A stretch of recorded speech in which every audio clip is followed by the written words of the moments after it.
বটদ্ৰ থান পৰিচালনা সমিতিৰ সংবাদমেল সম্পাদকে সংবাদমেল পাতি থানৰ আভ্যন্তৰীণ বিষয় ৰাজহুৱা কৰাৰ ওপৰত স্পষ্টীকৰণ থান পৰিচালনা সমিতিৰ কাৰ্যকৰী সভাপতি প্ৰভাত কলিতাৰ লগতে কেইবাগৰাকী সদস্যৰ বটদ্ৰ থানৰ ধন পৰিচালনা সমিতিৰ সম্পাদকে হিচাপ দাখিল নকৰাকৈ আত্মসাৎ কৰাৰ অভিযোগ সম্পাদক টিকেন্দ্ৰজিৎ দেৱগোস্বামীয়ে পৰিচালনা সমিতিৰ সভাত অনুপস্থিত থাকি আঁতৰি ফুৰাৰ অভিযোগ সভাপতি তথা থান পৰিচালনা সমিতিৰ আন বিষয়ববীয়াসকলৰ বিৰুদ্ধে উঠা অভিযোগ খণ্ডন কৰি প্ৰতি অভিযোগ পৰিচালনা সমিতিৰ সম্পাদকগৰাকীৰ বিৰুদ্ধে পৰিচালনা সমিতিয়ে আদালতত যোৱাৰো ভাবুকি প্ৰদান সম্পাদকগৰাকীক ৰত্নাকৰৰ পৰা বাল্মীকি সজাৰ অভিযোগ উল্লেখযোগ্য যে দুৰ্নীতিৰ অভিযোগেৰে থান পৰিচালনা সমিতিৰ বিশেষ সাধাৰণ সভাত সমিতিৰ বিৰুদ্ধে প্ৰস্তাৱ গ্ৰহণ কৰি তদৰ্থ সমিতি গঠন কৰি দিয়াত এই বিষয়টো আদালতৰ মজিয়াগৰাকী অৱশেষত উচ্চতম ন্যায়ালয়ৰ নিৰ্দেশনা অনুযায়ী তদৰ্থ সমিতিয়ে বৰ্তমান থানখন পৰিচালনা কৰি আহিছে যদিও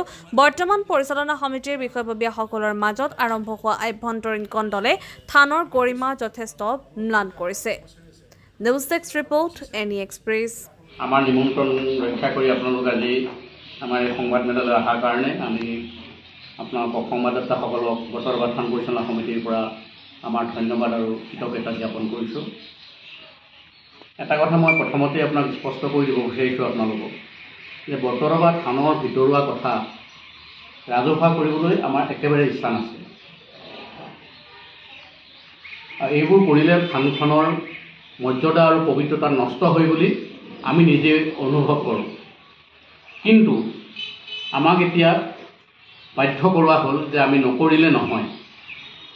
যোৱা পৰহি আমাৰ যিজন সাধাৰণ সম্পাদক আছিলে টিকেন্দ্ৰজিৎ দেৱগোস্বামী তেওঁ কিছুমান মিছা কথাৰে থান পৰিচালনা সমিতিখনক অপদস্থ কৰাৰ এক অপচেষ্টা তেওঁ এটা প্ৰেছ মিটৰ জৰিয়তে হাতত ল'লে। তেওঁ যিবোৰ কথা প্ৰেছ মিটৰ জৰিয়তে কৈছে তাৰ 1% কথাও সত্য শুদ্ধ নহয়। তাৰ কথাখিনি আপোনালোকক আমি ক'ম আৰু তেওঁ কোনো ডকুমেণ্টছ নোহোৱাকৈ এই কথাবোৰ ক'লে। প্ৰথম কথা আমি তেওঁৰ ওপৰত এজাহাৰ এখন দিলোঁ। আমাৰ সাধাৰণ সম্পাদকৰ ওপৰত আমি এজাহাৰ দিলোঁ। কিয় দিলোঁ? নিশ্চয় এটা কিয় কাৰণ আছে। আমি আমাৰ ত্ৰৈবাৰ্ষিক সাধাৰণ সভা চমু চাপি আহিছে আৰু আমাৰ ইয়াত দুখন কমিটিৰ মাজত টানা আজোৰা হৈ সুপ্ৰিম কোৰ্টলৈকে কেছ গৈছে। এতিয়াও হাইকোৰ্টত কেছ এটা চলি আছে। আমাৰ সমিতিয়ে আমি সেইকাৰণে এই টানা আজোৰাৰ মাজত আৰু নোসোমাওঁ বুলি আমি প্ৰশাসনৰ লগত কথা বতৰা পাতি আমি আমাৰ আয়ুক্ত ডাঙৰীয়াক আমি ক'লোঁ নতুনকৈ যি আহিছে যে আমি সহায় সহযোগ কৰি দিম, প্ৰশাসনে ত্ৰৈবাৰ্ষিক সাধাৰণ সভাখন পাতি দিব লাগে। যিহেতু গুৱাহাটী মাননীয় উচ্চ ন্যায়ালয় আৰু ভাৰতৰ উচ্চতম ন্যায়ালয়ে কোনোখন কমিটিকে সাধাৰণ সভা পাতিবৰ কাৰণে দিয়া নাই, ৰায় দিয়া নাই। আৰু তেতিয়া আয়ুক্ত মহোদয় ক'লে আপোনালোকে আমাক লিখি দিব লাগে। আমি সেইখন লিখি দিলোঁ, কাগজ আমাৰ তাত আছে, মই দেখুৱাই দিম আপোনালোকক। কিন্তু তাৰপিছতো তেওঁলোকে গুৱাহাটী উচ্চ ন্যায়ালয়ত আৰু এটা গোচৰ কৰিছে আৰু সেইটো কোন তাৰিখলৈ সেই গোচৰটো আছে। এতিয়া সেইটো মই ক'ম। কিন্তু এতিয়া তেওঁৰ ওপৰত আমি এজাহাৰ দিলোঁ। আপোনালোকক এজাহাৰ কপি মই দুটা দিছোঁ। তেওঁক কিন্তু আমি টকা খাইছোঁ বুলি কোৱা নাই। কিন্তু কালি তেওঁ নিজে পৰহি নিজে ক'লে গোসাঁই ঘৰত কোন মই কল খোৱা নাই, নিজে গাত পাতি ল'লে। আমি কিন্তু ইয়াত তেওঁ টকা খাইছে বুলি কোৱা নাছিলোঁ। আমি কৈছিলোঁ তেওঁ হিচাপ দিয়া নাই। মই এপ্ৰিল মাহতে এইখন দিয়া আছে জৰুৰী পূৰ্ণাংগ কাৰ্যনিৰ্বাহক সভা অনুষ্ঠিত কৰাৰ সম্পৰ্কত। এইখন মোবাইলতে আছে, মোৰ হাতত নাছিলে, মই উলিয়াব নোৱাৰিলোঁ। এজন সম্পাদকক আমি কাৰ্যনিৰ্বাহক দিবলৈ হিচাপ দিবলৈ তাগিদা মাৰি থাকিবলগীয়া হৈছে। এখন লাগিলে পঢ়ি দিম বাৰু।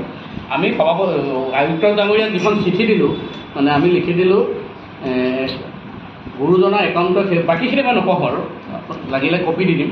গুৰুজনাৰ একাউণ্ট সেৱক হিচাপে এনে হোৱাটো আমি কামনা নকৰোঁ। আমি কৈছোঁ যে তাত যদি আমি সাধাৰণ সভা পাতোঁ তেতিয়াহ'লে এটা আপত্তিকৰ পৰিস্থিতিৰ সৃষ্টি হ'ব, থানখনৰ এটা মান মৰ্যাদা পবিত্ৰতা নষ্ট হ'ব। গতিকে গুৰুজনাৰ একাউণ্ট সেৱক হিচাপে এনে হোৱাটো আমি মনে প্ৰাণে নিবিচাৰোঁ, সেইবোৰ হোৱাটো আমি নিবিচাৰোঁ। সেয়েহে এনে পৰিস্থিতিত আমি মাননীয় আয়ুক্ত মহোদয়ক অনুৰোধ জনাওঁ যে বটদ্ৰ থানৰ পৰিচালনা সমিতিৰ সাধাৰণ সভাখন প্ৰশাসনৰ জৰিয়তে অনুষ্ঠিত কৰি থানখনৰ পবিত্ৰতা আৰু মৰ্যাদা ৰক্ষা কৰে। আমি দায়িত্বত থকা সময়ৰ পৰিচালনা সমিতিৰ খৰচৰ সম্পূৰ্ণ হিচাপ কাৰ্যনিৰ্বাহকৰ আলোচনা মৰ্মে অনুমোদন কৰি CAৰ জৰিয়তে অডিট কৰাই আপোনাক হাতত জমা দিম। এই কথাটো আমি আয়ুক্ত ডাঙৰীয়াক কৈ আহিছোঁ। এইটো দিছোঁ 25/6। এতিয়া যেতিয়া তেওঁ হিচাপ নিদিয়ে, হিচাপটোতো তেওঁৰ হাতত আছে। আমিতো কোৱা নাই তুমি টকা খাইছা বুলি, হিচাপ দিয়া, তাৰপিছতহে খাইছা নে নাখাইছা ওলাব। তেওঁ হিচাপেই চাবমিট নকৰে, কৈ দিলে যে মই টকা খাইছোঁ বুলি বৰদোৱাত উলিয়াই ফুৰিছোঁ। বৰদোৱাত যদি উলিয়াইছে তেওঁ নিজেই উলিয়াইছে, আমি কৰা নাই। আমিতো আজিহে সংবাদ মেল দিলোঁ তেওঁৰ পিছত। গতিকে এই কাৰণেই আমি তেওঁক হেৰি কৰি পেলাই এখন FIR দিবলগীয়া হ'ল। কাৰণ আমি আমাৰ এডভোকেটৰ লগত কথা পাতিছোঁ যে এতিয়া যদি তেওঁ হিচাপ নিদিয়ে, সাধাৰণ সভা যদি DC চাহাবে বা প্ৰশাসনে সাধাৰণ সভা পাতে, সাধাৰণ সভা পাতিলেওতো আমাক ক'ব আপোনালোকৰ হিচাপ দিয়ক। আমি ক'লে হ'ব নেকি সম্পাদকে হিচাপ নিদিলে? ঠিক আছে, সম্পাদকে হিচাপ দিয়ে, আপোনালোকে কি একশ্যন লৈছিল তেওঁৰ ওপৰত? কমিটিয়ে কিবা একশ্যন ল'লে নে নাই? গতিকে আমি আগবাঢ়িব লাগিব। আমি আমাৰ অধিবক্তাৰ লগত কথা পাতিলোঁ। অধিবক্তাই প্ৰথম ক'লে যে তোমালোকে এখন ইমিডিয়েটলি লোকেল থানাত FIR দিব লাগিব। আৰু তেতিয়া আমি সেই FIRখন দিলোঁ।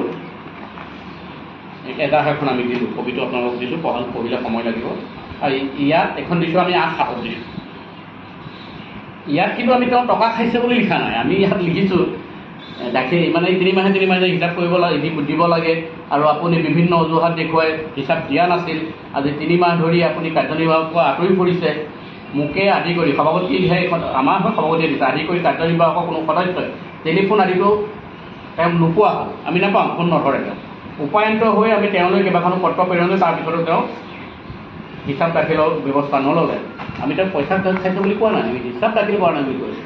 শ্ৰী বতৰবাদ থান পৰিচালনা সমিতিৰ ত্ৰৈবাৰ্ষিক সাধাৰণ সভাত আমি হিচাপ দাখিল কৰিব লাগে যদিও সাধাৰণ সম্পাদক টিকেন্দ্ৰজিৎ দেৱগোস্বামী পলায়নবাদী মনোভাৱৰ বাবে আমি এই কামত আগবাঢ়িব পৰা নাই। এজাহাৰকাৰী সন্দেহ হৈছে, আমি তেতিয়া সন্দেহ কৰিছোঁ, কিয় তুমি হিচাপ নিদিয়া? ডেফিনেটলি কিবা এটা থাকিব লাগিব। এজাহাৰকাৰী সন্দেহ হৈছে যে সাধাৰণ সম্পাদক টিকেন্দ্ৰজিৎ দেৱগোস্বামীয়ে সংবিধানৰ নিয়মাৱলী ভংগ কৰি বেআইনীভাৱে বৃহৎ পৰিমাণৰ প্ৰণামী ধন আত্মসাৎ কৰিছে। গতিকে টিকেন্দ্ৰজিৎ দেৱগোস্বামীৰ ওপৰত বতৰবাদ থানৰ ধন আত্মসাৎ কৰাৰ অপৰাধত তদন্তক্ৰমে ব্যৱস্থা গ্ৰহণ কৰিবলৈ এই এজাহাৰ দাখিল কৰা হ'ল। আমি বেংকৰ একাউণ্ট নম্বৰটো এইটো হেৰিয়ত দি দিছোঁ, এইখন মই লিখা নহ'ল, একাউণ্ট নম্বৰটো পৰা লিখি দিম। আমি OC-ক দি দিছিলোঁ। একাউণ্ট নম্বৰটো কিয় দিছিলোঁ? আজিকালি বেংকত এটা নিয়ম আহিব, মোৰ একাউণ্টৰ ষ্টেটমেণ্ট বিচাৰিলে আপোনালোকক নিদিব, আপোনালোকৰ একাউণ্টৰ ষ্টেটমেণ্ট আমি বিচাৰিলে নিদিম।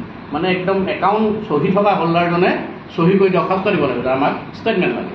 এতিয়া আমি ষ্টেটমেণ্টটো উলিয়াব পৰা নাই, কাৰণ কেচিয়াৰে চহী কৰি আমাৰ সম্পাদকে চহী নকৰে, বেংকতো তেওঁ চহী আছে। গতিকে আমি ষ্টেটমেণ্টটো উলিয়াব পৰা নাই। কিন্তু আমি বিশেষ সূত্ৰে গম পোৱা মতে তেওঁ কেছ উইথড্ৰল চেল্ফত নিজৰ নামত প্ৰায় 12 পৰা 14 লাখ টকা উলিয়াই লৈ গৈছে। কোনে উলিয়াইছে?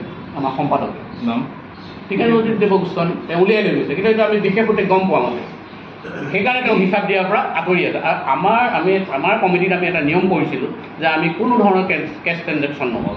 আমাৰ যিমান এতিয়া আমি আনিছোঁ এইবিলাক, এই আমাৰ দৌল উৎসৱৰ পৰা আৰম্ভ কৰি আমাৰ যিমান উৎসৱ হয়, আমাৰ দুজন ইয়াত আছে, আমি চব চেক ট্ৰেঞ্জেকশ্যন কৰোঁ। আনকি এমপ্লয়ী দৰমহা আমি অনলাইনত দিওঁ, কাকো কেছ নিদিওঁ।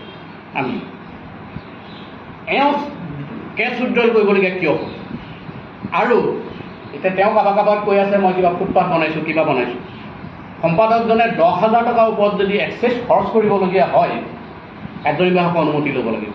এখন কাৰ্যনিৰ্বাহক বহীখন আমাৰ সভাপতিৰ হাতত আছিল, ভাগ্যে কমে তেওঁ নিব নোৱাৰিলে। এবাৰ চব বস্তু নি ঘৰৰ আলমাৰীত থয়, অফিচৰ আলমাৰীত নথয়। চেকবুকো এতিয়া তেওঁ ঘৰতে পাব, তেওঁ এটা বদনাম দিছে আমি পইচা খাইছোঁ বুলি।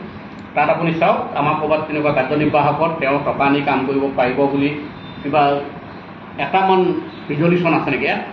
ৰিজলিউশ্যন নোহোৱাকৈ তেওঁ ইমান টকা উদ্ৰ কৰি লৈ গ'ল। আৰু এটা তাৰ টকা আৰু এটা লৈ গ'ল 2 লাখ। এইটো এখন আহ্বায়ক সমিতিক 2 লাখ টকা কেছ উদ্ৰ কৰি নিদিলে, এইটো কল্যাণ কলিতাই ক'ব। আজিলৈকে তেওঁ টকাটো পোৱা নাই।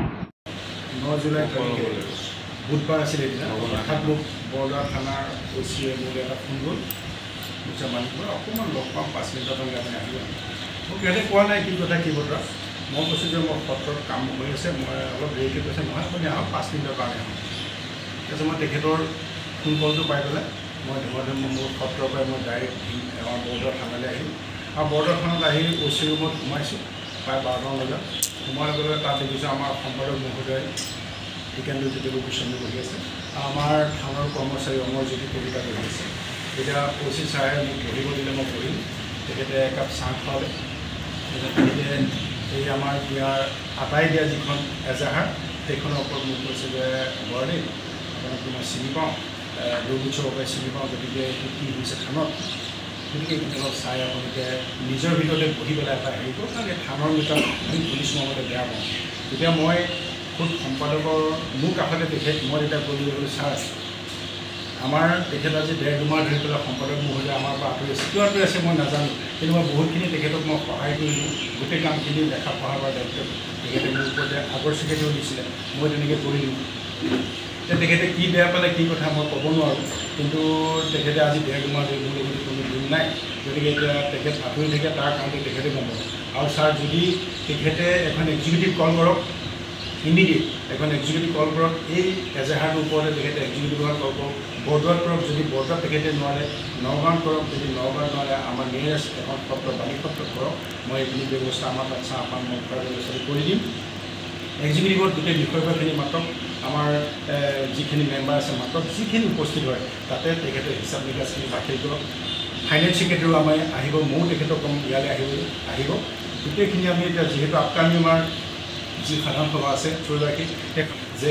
এই কাগজ পত্ৰখিনি গোটেইখিনি যুগুতাই পেলাই খা খৰচ আমাৰ কাৰ্যকালৰ গোটেই খৰচৰ যিখিনি খতিয়ান সেইখিনি আমি CA দ্বাৰা কৰাব লাগিব তেখেতে গতিকে আপুনি ইমিডিয়েট এক্সিকিউটিভ এখন কল কৰক মই এইখিনি পৰামৰ্শ দিছোঁ আৰু তেতিয়া এট প্ৰেজেণ্ট আমাৰ OC ছাৰ আছে যে ছাৰ এইখিনি তেখেতে কৰিব দিয়ক মই সম্পূৰ্ণ চেষ্টা কৰি গোটেইখিনি মিলাই দিয়া এটা ব্যৱস্থা কৰিম কিন্তু তেখেতে সিদিনা প্ৰেছ মিটত সম্পূৰ্ণ এটা উল্টা কথা কৈছে মোৰ তেতিয়া আছে মনত আঘাত লাগিছে যে ইমানখিনি কৰি দিয়াৰ পিছত এটা মানে ফাঁকি পঠাই তেখেতে কিছু কথা কৈছে যে আমি কৈছোঁ আৰু অমৰ কলিতা আমাৰ কৰ্মচাৰী আছে আমি কৈছোঁ যে আৰু OC ছাৰে মোক কৈছে বোলে আপোনালোকে এটলিষ্ট দৰমহাখিনি দিয়াৰ ব্যৱস্থা কৰক কাৰণ এই হিৰণ্য কলিতা মানে খোজ কলি কৈছে মোৰ খানাটো আহি থাকে গতিকে এইবিলাক সাধাৰণ মানুহ গতিকে এওঁলোকৰ বুলিছা হয় আমাৰ ফাইনেন্স ছেক্ৰেটাৰী এখন তেখেতক এখন চেকত চিল মাৰি পেলাই চহী তহী কৰি দিছে কৰ্মচাৰীখিনি দৰমহাখিনি যাতে সম্পাদকে চহী কৰি পেলাই এৰি দিয়ে কিন্তু ছাৰ সেইখিনিও তেখেতে দিয়া নাই আৰু তেতিয়া তেখেতে খাৰা আহি গ'লে যদি মই কৰ্মচাৰী দৰমহাকেইটাও যদি এতিয়া দিওঁ